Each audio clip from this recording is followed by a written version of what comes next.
Students, today we will discuss error in sampling or sampling errors.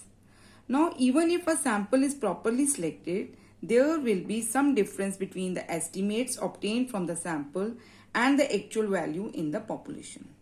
Students, the measures estimated from the samples, for example, the mean, the standard deviation, these are called the statistics. And these will tend to differ more or less from sample to sample drawn from the same population because of the fluctuations of sampling. The measures descriptive of a population, on the other hand, are called parameters, and these are thought to be the fixed reference values.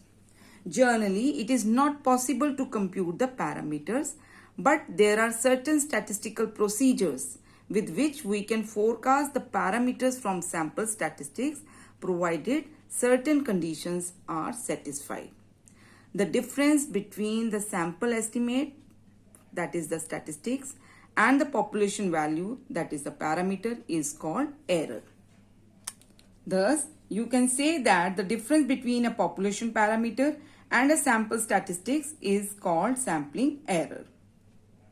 Mathematically, we can say that the sampling error is equal to difference between the population mean and the sample mean. It can be positive, it can be negative, and positive and negative, it depends whether the population mean is greater than the sample mean or less than the sample mean.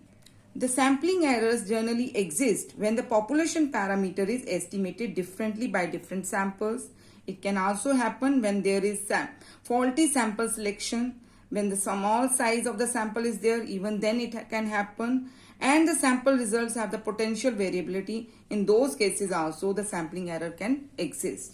Now, for decreasing the sampling error, we generally prefer to increase the sample size.